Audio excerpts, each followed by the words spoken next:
Okay, thanks for watching. This is going to be the third video in the series about the personality Zodiac and the Locus of Control. Okay, so I'm just trying to slowly develop the idea of what is really the so-called external locus of control and the so-called internal locus of control. I'm just trying to understand what psychology is putting their finger on, because I think they're putting their finger on something very important, and I think it really is something that we should really think about, maybe more deeply than what's presented in psychology. But I just like to continue.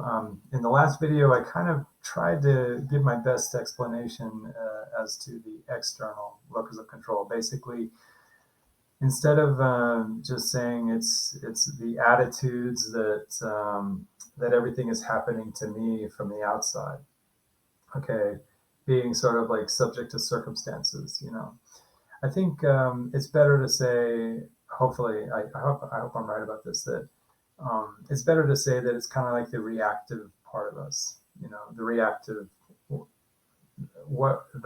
part of us that's reactive. So obviously, if a person is 80% reactive, that's such a high percentage of reactive that it's only natural that person is going to tend to have less self-control, more impulsiveness, more problems with resisting, like doing drugs or, addictions, and personality pathology, not personality style, but personality pathology. See, there's a difference, because you can have a personality style and not be pathological. So I think we really have to look at the real problem is the locus of control. Okay, so basically the real problem is not whether you have a paranoid personality style, or if you have, a person with a good paranoid personality style, they could be an excellent law enforcement, or a detective or whatever. They could work in the government or any kind of job. You could be a claims adjuster, whatever. Whatever. Even a scientist. It's having a paranoid personality style that's not going to make you pathological. It is really, I think, is how reactive you are as a person. So really all this boils down to is that we should be fine with any personality style. The problem for everybody is going to be how reactive we are. And again, I hate to echo Scientology, because I think that is just insane. you know. But even insane people have insights. At least the part where they talk about the reactive self. I think that's, maybe it's not even that genius. It's probably just obvious. And I think we should all see that as obvious. That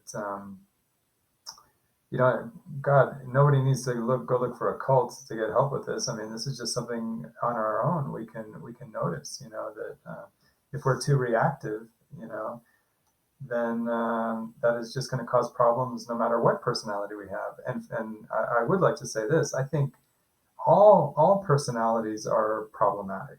Okay, every personality is problematic, depending on how reactive we are. You know what I mean? So you could have a wonderful personality, but if you're very reactive, how's that going to be liberating? How's that going to be good? So I think any personality can be pathological. So really, I think in the end, I think I would love to see people just celebrate all the personality types. Because they're just colors of the rainbow. And they don't have to be problem. Even somebody who has psychopathic characteristics, if they're not heavily reactive, and if that's just a style, frankly, there's tons of them out there already. And they're working as politicians, clergy. They're working in the military and law enforcement. Believe me, there's a lot of law enforcement that have essentially psychopathic personalities, but they're not maybe so reactive. And so I think maybe we can finally, hopefully, just not worry about what personality type we have, and really start focusing on the how reactive we are. Now that's an issue. Okay. So basically, I was just trying to define the kind of redefine or explain the observation in psychology, which I think is a very, very important observation. that people that have external locus of control, they're highly correlated with addictions and behavior issues. Okay, that's great. That's a great observation. But in the explanation, I think we ought to notice that that does seem to describe, what is the reactive self, the reactive part of us. And I mean, if a person is like, say, 50-50, half reactive, half whatever is the other thing, well, that must be a nice balance. But there are going to be people that, for whatever reason, maybe they're more like 70-30, 80-20, 90-10, very reactive. Obviously, that's going to be a problem no matter what personality we have. So, I'm hoping that we can just take the attitudes away from the personality types and leave them alone. They're just colors of the rainbow. They're just petals on the flower. But focusing more on how reactive we are, because I think that is really an issue. Okay. So basically, the idea is that the external locus of control is kind of like the reactive part of us, or like okay. And then the internal locus of control is basically described as the characteristic of people who seem to feel like they're not victims of circumstances. Okay. So someone who has an internal locus of control, even though nobody is powerful, it's not a question of how powerful a person is. Actually, you could be on your deathbed and have an internal locus of control. You know what I'm saying? It is an attitude. It's an attitude, and it reflects a part of the personality that is not, let's say, feeling like a victim of external circumstances. Okay, so that really, I think, instead of trying to understand it as like, having control, and I really almost, once again, we have a phrase from psychology where they're not being accurate. It's not about having control, it's about an attitude. And so the attitude is obviously coming from a part of us that is maybe not so reactive. Okay. So basically, the external locus of control corresponds to, let's say, the reactive part of the personality, and the internal locus of control is the other. What is that? And so I guess you could say it's the part of us that's not reactive. I mean, I think we deserve to really examine this and see if we can define it as maybe not so easy as just saying it's not reactive. I think that there has to be something we can probably do better than just saying it's not the reactive part, because I think we need to explore this, because it really does seem to be the common denominator in all the personality issues. And I realize that psychology has the theories that that people who have profound personality disorders have severe, what they would call, developmental problems. Okay. And yet at the same time, we're not talking about people that have Down syndrome or have dementia or have meningitis, whatever. I mean, we're talking about, people who have maybe way overexpressed the reactive, or maybe even something similar to, like, say, a feral animal, a feral cat, a cat that's raised outside of the contact of humans. They really are different. Okay. And so I think we should respect it, but I also think we should, as a policy, I think we should remain hopeful that we can explore, maybe just talking about, and maybe even slowly awakening, if hopefully, I mean, or at least try to awaken more the other part of us that's not just the reactive part. Okay, so that would be the internal, what they call the internal locus of control. So basically, I asked myself, what is the internal locus of control? What are they really referring to? If the external refers to the reactive, then what are we really talking about when we talk about the so-called internal locus of control? And so basically, I do think it's an elusive part of us, because it's hard to really say what it is. And I also think it can be falsely identified. Wherever there's gold, there's going to be fool's gold. So I think there is fool's gold that looks a lot like the internal locus of control, but really is the external. Okay, so basically my theory is that the part of us that operates in terms of reward, expectation, in terms of well-being, I think all of that is the reactive. Okay, so in other words, I could be the nicest person, I could be very diplomatic, I could be friendly, I could be open-minded, I could be considerate, empathetic, whatever. But if all that is in the service of even the idea of having a better world or better relations or something better, if I'm thinking, oh, this is a good way to be, this is a good prescription, this is a good policy, there is some kind of self-interest implied in that, or the interest of the world in general. And so we're in the world of expectation.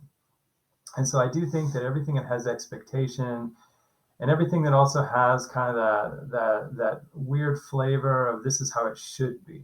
Okay, I think all of that is external locus of control. Okay, I really do think that is the reactive. That's just the very nice part of the reactive personality, so called.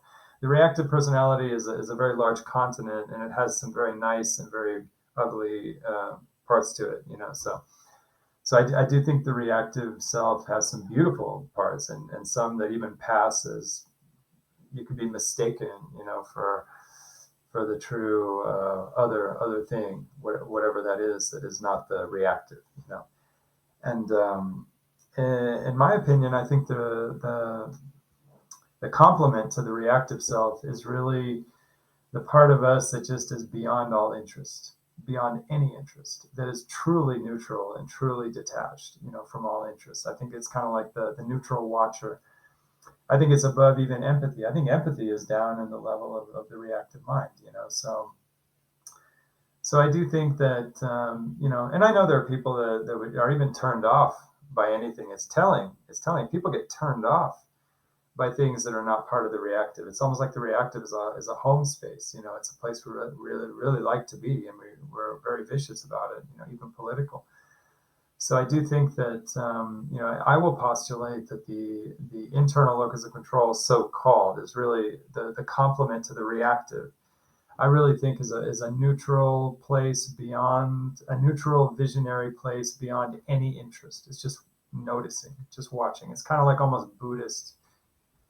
And I hate to say that because I sometimes wonder about Buddhism, but it's just, let's say, the ideal of Buddhism, just the completely neutral observer, because that is the place where we can bridge between different positions. In other words, this place is so remote, it doesn't even care about my own personality. It's so sort of indifferent. Like there's a part of me that's indifferent even to my personality, my interests, my future, the future of other people. It's just completely, but that is also the place where we can create bridges between different positions and personalities. So in the end, I think we should observe that in the place of the reactive, okay, you can bond with others in the reactive, but in the end, there's always going to be sort of like regions and separate, like I want to say, like subcultures, And so in the end, I think the reactive mind, you can have friends, you can create bonds, but I think those clusters of bonds will be separate from others. And so I think the world of the reactive mind, even the nicest parts of it, are going to tend to create a divided world. Okay, and that's sort of inescapable. Because even no matter how nice and how wonderful, I think there's just something inherent in the reactive mind that just tends to, in the end, not really unite as much as the other thing, the higher, whatever you want to call it, the non-reactive. You know what I mean? So so I guess I'm thinking that if we really want to work on not being so pathological and being able to have our personalities without having a problem with it, I think we really have to explore, and really develop as just a way of living, sort of a part of us that is simultaneously, just it's just the part of us that just watches without any interest whatsoever, because that is a part of us that can produce the kind of visionary distance that can allow for true diplomacy, for really working with other people, even across real differences in personality and ideology. So it's not just a question of taking away the pathology of personality. It's also taking away the pathology of even politics, So it really is a pretty big deal. And I guess I'm going to have to make a fourth video in this series because, 15 minutes just isn't enough to flesh this out. But I just want to leave that last idea that the internal locus of control really refers to, the part of us that is beyond and indifferent, neutral.